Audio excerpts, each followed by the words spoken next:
बात है सन 1932 की, जब ऑस्ट्रेलियन सरकार को ईमूस पक्षियों के खिलाफ युद्ध छेड़ना पड़ा। ये ईमूस पक्षी जंगली पक्षी होते हैं। वैसे तो ईमूस पक्षियों की प्रजाति में आते हैं, लेकिन यह उड़ नहीं सकते।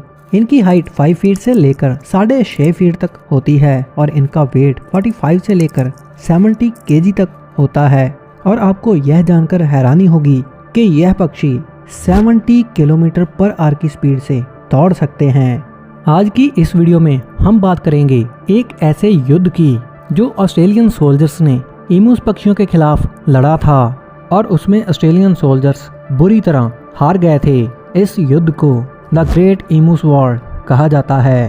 पहले विश्व युद्ध के बाद ऑस्ट्रेलियन गवर्नमेंट ने रिटायर्ड सैनिकों को कुछ जमीनें दी।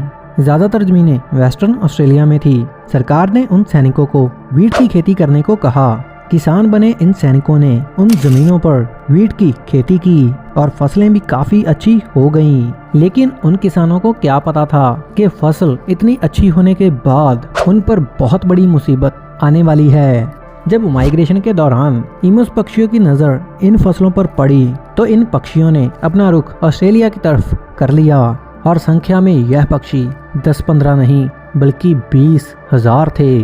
अब अगर आपको नहीं पता कि माइग्रेशन क्या होती है तो मैं आपको बता दूं कि किसी भी चीज के एक जगह से दूसरी जगह मूव होने को माइग्रेशन कहते हैं। जब क्लाइमेट चेंज होता है तो पक्षी एक जगह से दूसरी जगह मूव करते हैं, जिसको बर्ड माइग्रेशन कहते हैं। इन 20,000 पक्षियों ने किसानों की बहुत सारी फसलें बर्बाद कर दी। एक दिन में यह पक्षी 20 से 25 एकड़ फसल वीट खा जाते। जब किसानों ने ईमूस को भगाने की कोशिश की तो यह ईमूस पक्षी एक खेत से निकलकर दूसरे खेत में चले जाते, लेकिन वहां से दूर नहीं भागते। अब इसका कोई भी सॉल्यूशन किसानों के पास नहीं था। जब तक किसानों को कुछ समझ आता तब तक ईमूस पक्षी तकरीबन 350 एकड़ फसल बर्बाद कर चुके थे। बाद में किसानों ने ऑस्ट्रेलियन गवर्नमेंट से मदद की गुहार लगाई। ईमूस पक्षियों से निपटने के लिए ऑस्ट्रेलियन गवर्नमेंट ने एक ही सॉल्यूशन निकाला और वो था मिलिट्री ऑपरेशन। सोल्जर्स अपने साथ मशीन गन्स लेकर वेस्टर्न ऑस्ट्रेलिया पहुंच गए। इससे पहले कि ऑस्ट्रेलियन मिलिट्री ईमूस के खिलाफ कोई एक्शन लेती, वेस्टर्न ऑस्ट्रेलिया में तेज बारिशें शुरू हो गई। जब तक बारिश थमी तब तक ईमूस अलग अलग जगहों में फैल चुके थे। 2 नवंबर 1932 को कैंपियन नाम के एक गांव में कुछ लोगों ने लगभग 50 ईमूस पक्षियों का झुंड देखा। गांव के लोगों ने तुरंत आर्मी को इतला कर दी। ईमूस के इस झुंड को वहीं पर रोके रखने के लिए गांव के लोगों ने प्रयास तो किया, लेकिन ईमूस छोटे छोटे झुंड बनाकर वहां से भाग गए। जब तक आर्मी वहां पर पहुंची तब तक काफी पक्षी वहां से भाग चुके थे। गोलीबारी करने के बाद भी सिर्फ 5 से 7 ईमूस पक्षी ही मारे गए। ये थी ऑस्ट्रेलियन मिलिट्री की पहली नाकाम कोशिश। उसके बाद 4 नवंबर 1932 को ऑस्ट्रेलियन सोल्जर्स एक बांध के पास गात लगाकर बैठ गए।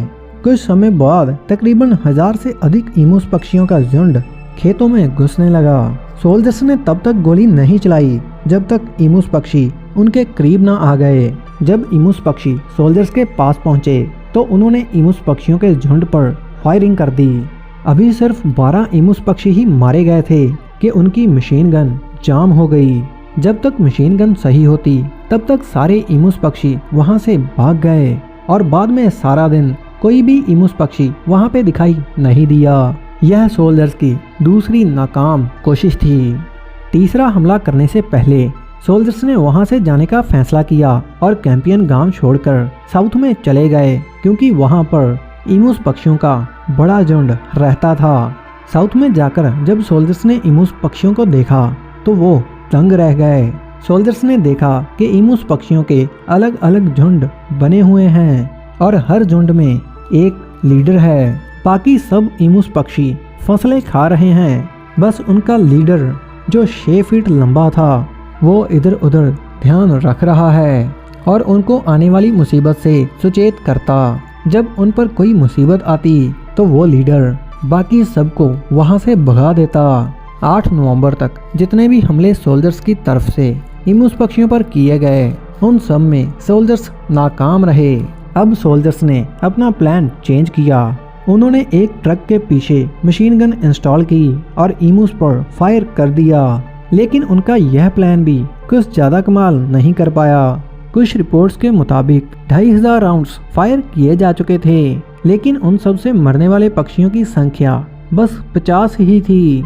लेकिन कुछ रिपोर्ट्स के मुताबिक मरने वाले पक्षियों की संख्या 200 से 500 तक थी। इस हमले के बाद 8 नवंबर को ही इमूस वॉर को रोककर मिलिट्री को वापस बुला लिया गया। मिलिट्री तो वापस चली गई, लेकिन फसलों पर इमूस के हमले जारी रहे।